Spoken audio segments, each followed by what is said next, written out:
Hi, everybody. 12:45 coming to you on this Wednesday with an update. And by the way, the monitor behind me, that's the live camera over at Sun River Resort. And the point is, there's no snow on the ground. I mean, they had some snow on the ground, but that has melted away. And of course, a lot of people think about snow on the ground over there when they vacation over the holidays. Not the case today, as it's been pretty mild over in Sun River, and snow levels, which I'll get to in a moment, continue to be pretty high above Cascade passes. On the radar, we actually have a front that's in the process of coming through on this early Wednesday afternoon.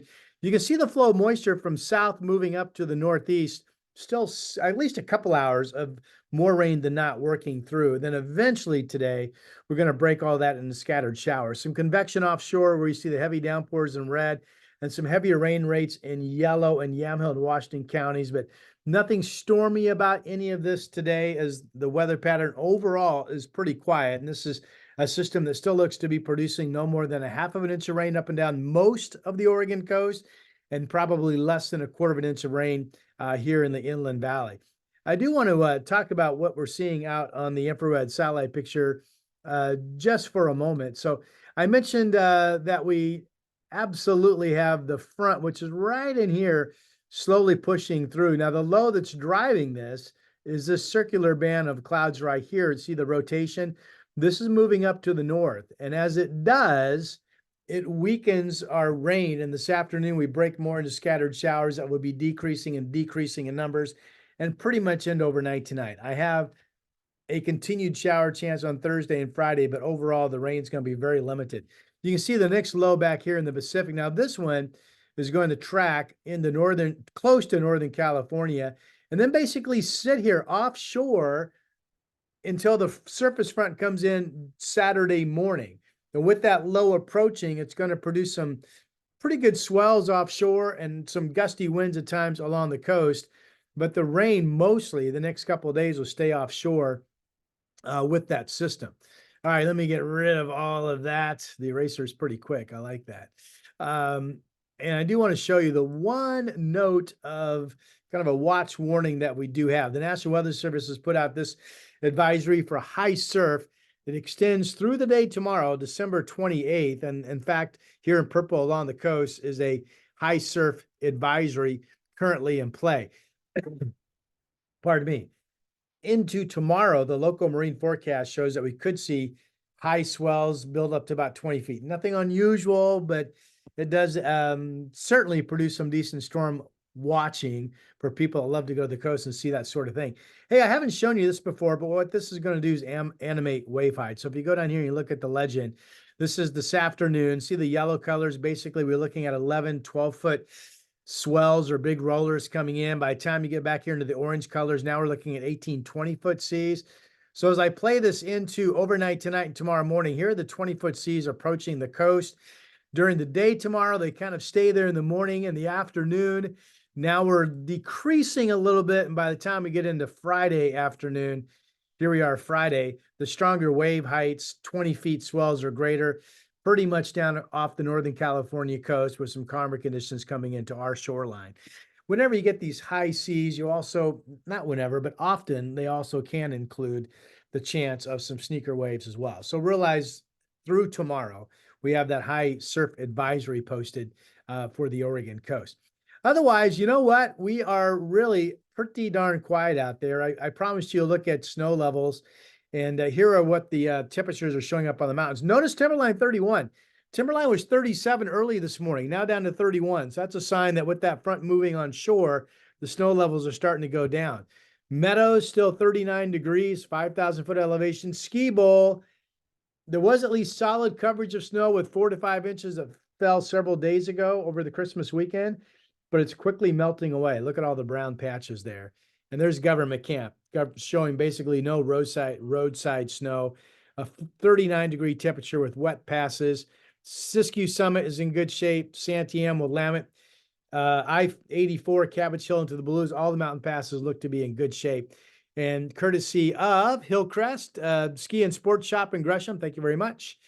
Here is my 5-day snow projection. So today, I mean, Timberline is falling down to 31. So you would think they're at least going to get a couple inches of wet snow today, maybe as much as 4. It's all rain at government camp. Snow level 7,000, on the way falling to 5,000 feet. Very little total precipitation tomorrow or Friday. And what there will be would be just some rain showers at pass levels. Saturday morning, that next front comes on board. That takes a snow level from 5 down to 4,000 feet. So potentially an inch or two of snow Saturday afternoon at pass level. Can't believe traveling is going to be much impacted, but realize there will be at least be some snow showers Saturday afternoon down to pass level. And then we go all dry on Sunday. So with that said, and before I get you to the 7-day, let's look at the flow pattern, which we haven't done the last couple of days. I hope you find this interesting. I sure do. So this is the American GFS model, the 500 millibar, 18,000 foot kind of steering upper flow pattern that we really focus on, okay? So right here, you see the cold trough in blue offshore. That's that front that's pushing inland today. Notice the cold contouring, that 540 contour. That's where you would be guaranteed to have some lower snow levels, often down to 2,000 feet with that type of lowering pressure aloft. But that stays away from us. The low pressure systems offshore, they're going to rotate. And then let me back this up because that moves so quick. Here we are. Let me just back it up. All right. Wednesday, what we just talked about. Here is tomorrow afternoon. Now, tomorrow afternoon, the next low coming in is this one you see right here. But notice how that hangs to our south and hangs out to sea. Big warm ridging with strong pressure heights continuing over Minnesota and the Dakotas, with the colder heights all the way up into the Hudson Bay area. It's pretty wild. That's tomorrow afternoon. Now here's Friday. Now that low is getting closer, deepening.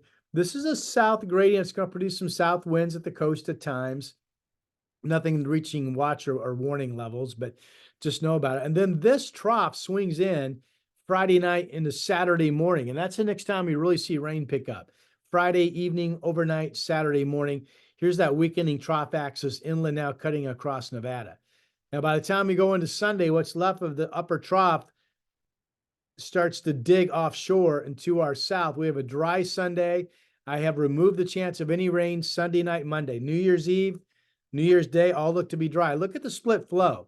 You got strong ridging up into Canada, and then you've got this trough down into California. We're in the middle. That usually means light winds and dry conditions. Not always dry conditions, but if you were going to get a weather pattern, it would be weak. And this time I think we're totally dry on New Year's Day. Still totally dry on Tuesday. Here's the ridging taking place. You see the contouring ridging up around us. This is pretty warm stuff again. This is a 564, 61. It's about a 560 height. That's certainly the potential if we get sun that we would hit 50 in the valley, but it all depends on what fog is going to do in the morning. And if the fog doesn't clear, then you're low to mid 40s. You know how that works. Here's Wednesday.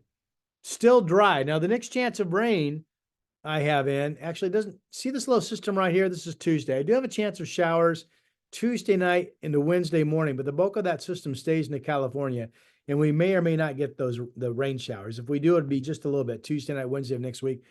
Thursday or Wednesday day, we get back into drying and ridging, and then also on Thursday. And real quick, while I have you with me, this is something I am watching.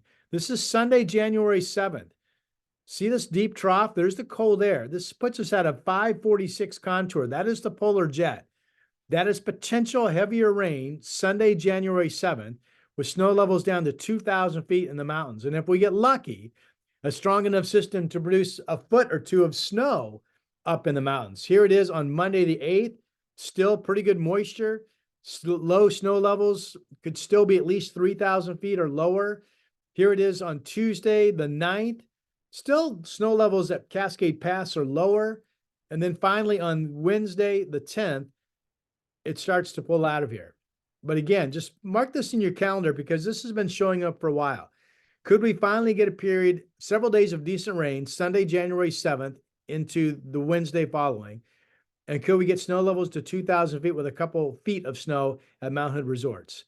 So just mark that in your memory starting January 7th. That's been showing up for a couple of weeks now. All right, with that said, here's the 7-day forecast. The rain out there today, high temperatures right around 50 degrees. Tomorrow, a shower chance, but most of the day dry. And we could actually have a period of partly sunny skies. There will be cloudiness starting to stream in off the Pacific, so I'm not sure if we're going to get some filtered sun or if it just stays overcast. 44 to 53, pretty mild. Friday, same thing, a shower chance, thicker cloud cover. It's tough to tell how much dry time we get. We do know any rain amounts Friday will be really light. Then we have the rain picking up Friday night into Saturday morning, decreasing Saturday afternoon showers. This looks to be on Saturday. Uh, gosh, 2/10 of an inch of rain or less. It's not a whole lot. Sunday, dry. Will we get some clearing? Sunday night, New Year's Day, dry. Will we get some clearing after morning fog? And then that evening shower chance on Tuesday and Wednesday. By the way, look for I think I'm going to post it tonight, the update on El Nino, which will include the projected outlooks for January into February, something I think you'll find interesting for a number of reasons. So look for that video, perhaps coming later today into this evening. For now, I'm meteorologist Rod Hill.